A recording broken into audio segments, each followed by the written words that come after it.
percebo que, mesmo quando eu não estou atrasado para alguma coisa, seja para o trabalho, seja para a faculdade, eu ainda assim me sinto com pressa. E pensando nisso, eu decidi trazer essa reflexão aqui para o canal para discutir sobre esse estado latente de pressa, de ansiedade, que eu acho que muitas pessoas sentem e talvez nós não paramos tanto para pensar nisso. Bom, então a gente vai falar um pouco disso hoje. Bem-vindos ao canal O Eremita, esse espaço onde nós discutimos sobre psicologia, sobre filosofia e também experiências do cotidiano. Eu sou estudante de psicologia e essas experiências, essas reflexões também atravessam a mim. Então, eu decidi dividir esse vídeo em 3 tópicos diferentes. O primeiro é essa ansiedade latente que nós sentimos, estamos sempre ansiosos por alguma coisa, sempre com pressa. O segundo tópico eu vou trazer um pouco uma base filosófica, a base escolhida para o vídeo de hoje é Sêneca, no livro precisamente A Tranquilidade, sobre a tranquilidade da alma, que acho que é um livro excelente, que acho que todo mundo deveria ler, né? São reflexões muito práticas, né? Muito próximas de nós, e da nossa vida moderna, né? Da vida que levamos hoje. E o terceiro tópico é sobre como encontrar a calma, sobre como encontrar essa tranquilidade nessa sociedade moderna, nessa pressa constante. Bom, então vamos para o nosso vídeo. Então, a gente começa falando sobre como a pressa se tornou esse estado natural. Como constantemente a gente se sente atrasado para fazer as coisas. A gente acorda e já sente, nossa, eu devia ter acordado mais cedo. Mesmo quando é um dia de folga, eu posso falar muito claramente disso, porque eu acabo trabalhando à noite e sim, sempre sinto que o dia está passando e eu não estou aproveitando o suficiente. Mesmo quando meu corpo, a única coisa que ele quer é descansar. E encontrar essa calma, encontrar o porquê disso não é uma coisa tão simples assim, porque se tornou o nosso normal, se tornou o nosso cotidiano. E refletindo sobre isso, eu encontrei algumas possíveis causas dessa ansiedade latente. Bom, a primeira delas que eu gostaria de trazer é a ideia da produtividade que nós temos hoje em dia, que é muito difundida por influencers, pelas estruturas das empresas, pela educação que nós tivemos ao longo da vida. E o que isso significa? Como isso se manifesta na nossa vida? Isso tem muitas aplicações diferentes, até mesmo quando estamos na escola, não é? Nós somos impelidos a competir uns com os outros. Existe algo de natural nisso, talvez, mas isso é devidamente estimulado nas escolas. O aluno que tirou a maior nota ganha um prêmio. Aquele que não foi tão bem, muitas vezes acaba sendo preterido. E tudo isso se relaciona com uma ideia de competitividade, com uma ideia de eu preciso fazer mais, eu preciso ser o primeiro, eu preciso conquistar, eu preciso ser alguém na vida. E essa ideia de ser alguém nos traz esse conflito interno de, bom, se eu preciso ser alguém, então significa que eu não sou alguém, né? Eu não sou alguém simplesmente por existir. Eu sou alguém baseado naquilo que eu faço, naquilo que eu posso produzir, naquilo que eu posso prover para a sociedade de alguma forma. E mais do que isso hoje, né? Eu sou alguém à medida que eu apareço, à medida que eu sou visto. à medida que as pessoas prestam atenção na minha vida. E obviamente esse estilo de vida, ele nos traz muitos conflitos. Primeiro, porque nós não estamos adaptados a isso, a essa exposição, a essa ideia de produtividade, a essa competitividade, como eu falei, desenfreada. Essa que muitas vezes não tem escrúpulos, não é? Então, essa ansiedade, ela não é algo gerado imediatamente.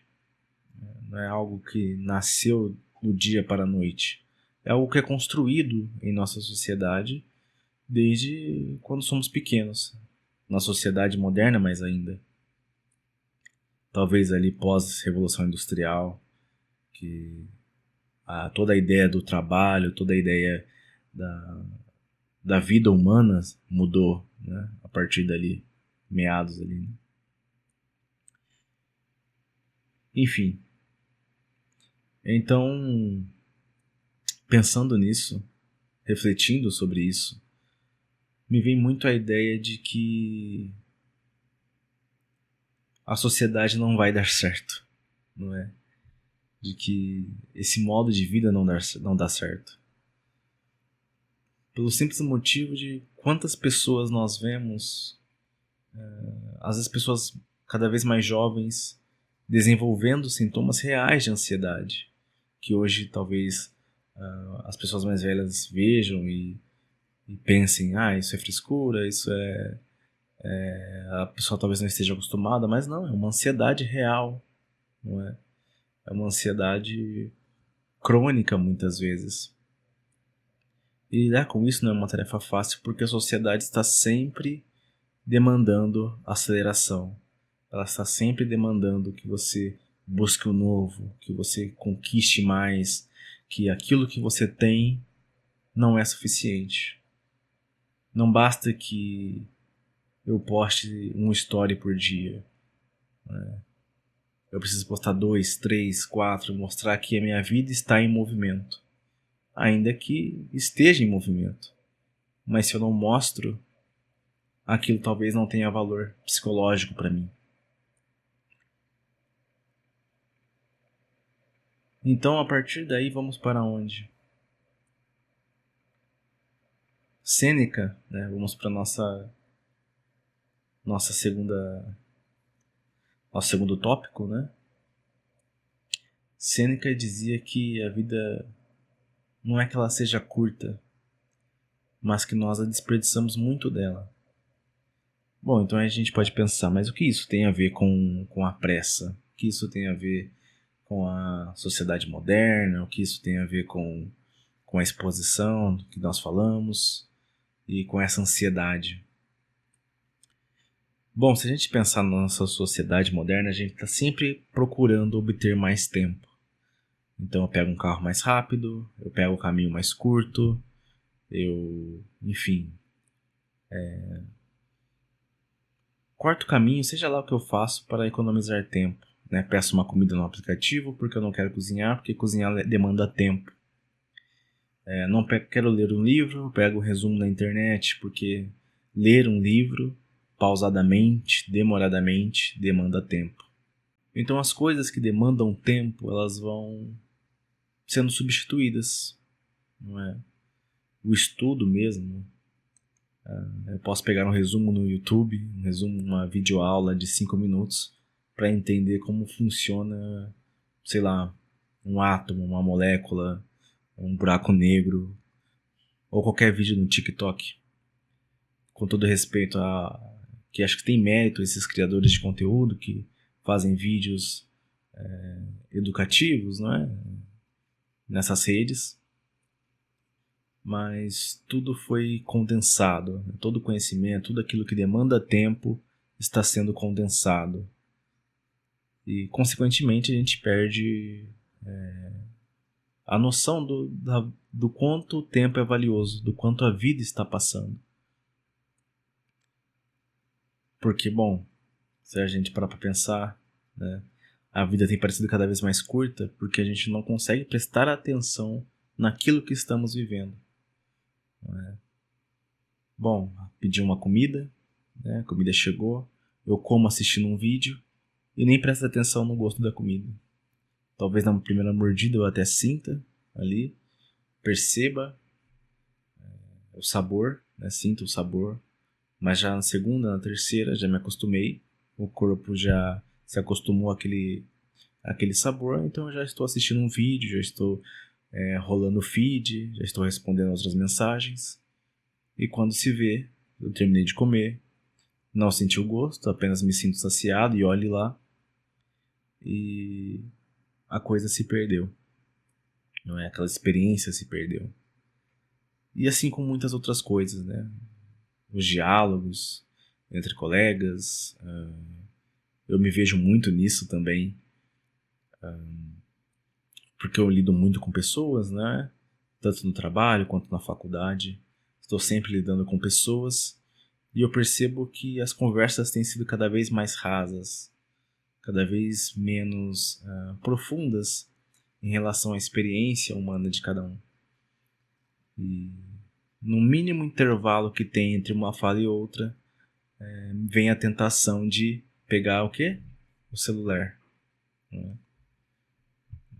Não se tem tempo mais para ouvir, para prestar atenção, para oferecer uma escuta, para fazer as coisas demoradamente, se entregar à vida contemplativa, à vida que não tem utilidade.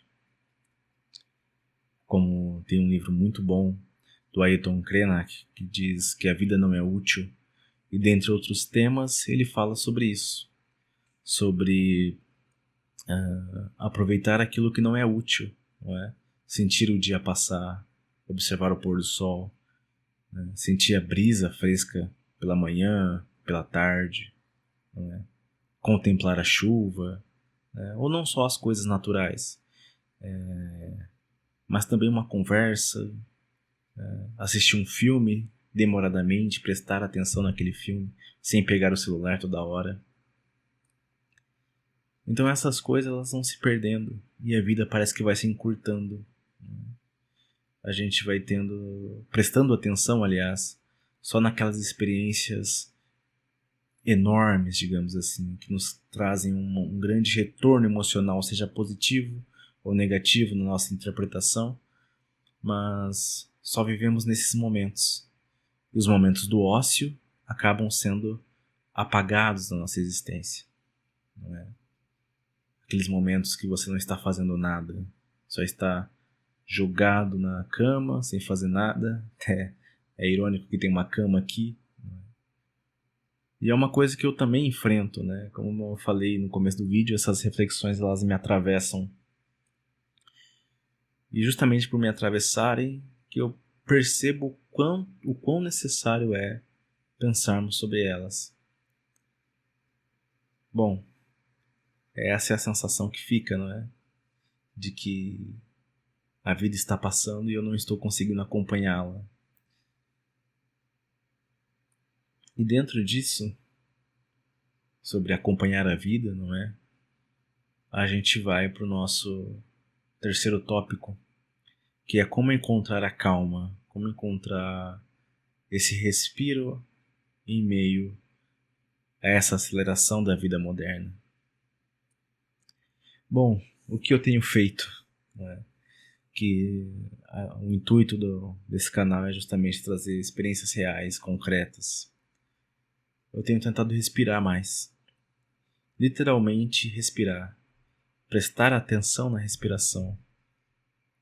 Teve um período da minha vida em que enfrentei muitos conflitos internos e busquei ajuda, né, no Zen budismo, na meditação, né, que a gente chama de Zazen, que é a meditação sentado, e onde você senta em uma posição específica e se concentra na respiração, não é?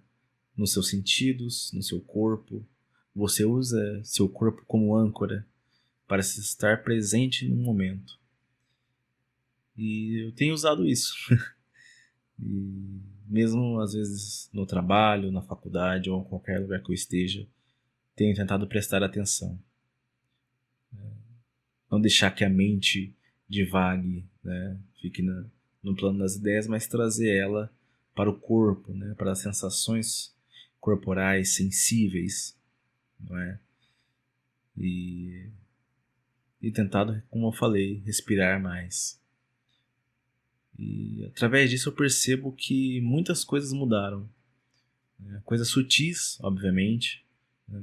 Porque a grande mudança ela vem através de pequenas e aparentemente insignificantes mudanças, não é? Mas eu percebo que eu tenho me mantido mais calmo, tenho me mantido mais tranquilo, né? Porque muitas vezes eu percebia que eu estava com... respondia alguém de modo atravessado, não é? A pessoa mal falava comigo pela manhã ou pela tarde e eu já respondia com uma certa grosseria, mas porque eu não tinha tempo de respirar, não tinha tempo de entender onde eu estava, com o que eu estava, não é? Às vezes a gente está tão distraído, né, nos nossos pensamentos que alguém nos chama a atenção e olha a palavra, não é? Chama a atenção, torna a nossa atenção para aquele objeto, para aquela pessoa, né? E muitas vezes aquilo nos incomoda e aí a gente é ríspido, né? Isso acontece muito comigo. Enfim, então isso me ajudou a ser mais calmo, a ser mais centrado e a perceber mais a passagem do tempo, que era algo que eu não percebia, né? Só via os dias passarem no calendário, via os momentos passarem, né? Às vezes tinha fotos, lembranças, mas eu pensava, nossa, mas eu não me lembro tão bem disso, né? Às vezes colegas vinham e falavam, você lembra disso, daquilo e tal, e você lembra até certo ponto, mas depois você fala, nossa, será que eu vivi isso mesmo? Será que eu passei por isso mesmo, por essa experiência? Né? Enfim. Então a forma como tenho encontrado a calma não é na tentativa, né, de mudar o mundo, porque existem muitos fatores que independem de nós, que nós não temos controle, não tenho controle sobre como o trânsito vai estar, sobre como vai estar o clima, sobre como as pessoas vão me tratar, não é? Ou sobre o que o meu chefe vai exigir, não é? Mas eu tenho controle sobre como eu respondo a tudo isso. E talvez aí que more o segredo, não é? De, de como encontrar essa calma, de como encontrar esse respiro em meio a essa vida moderna. Porque, honestamente, eu acho que ela tende a acelerar cada vez mais. E se a gente tiver com essa pressa, não é? Se a gente contribuir com essa pressa, a gente não vai economizar tempo. Na realidade, eu acho que nós vamos perdê-lo, escapará das nossas mãos. Vai ser como a gente tentar segurar a areia, sabe? E a gente vai tentar, a gente vai segurar e a gente vai ver escorrendo por entre nossos dedos. Enfim, se você chegou até aqui, acho que convém que eu explique um pouco a ideia desse canal agora, né? Eu gosto primeiro de falar sobre o tema, depois falar um pouquinho mais sobre o canal, não é? Esse canal está sendo reformulado, eu acho que esse método, né, torna mais íntimo, torna mais uma conversa com vocês e, enfim, espero que vocês tenham gostado e seguimos com mais reflexões, né? Porque o que não falta na vida são motivos para refletir, ainda mais hoje em dia, né, que nós passamos por tantas experiências de forma irrefletida, sem pensar, né, no que elas significam, sem pensar no que elas querem nos dizer, muitas vezes atribuindo a outras pessoas, não é, a responsabilidade pela própria interpretação da nossa vida. Então espero que vocês tenham gostado e nos vemos aí nos próximos vídeos, em outras reflexões. Obrigado e até mais.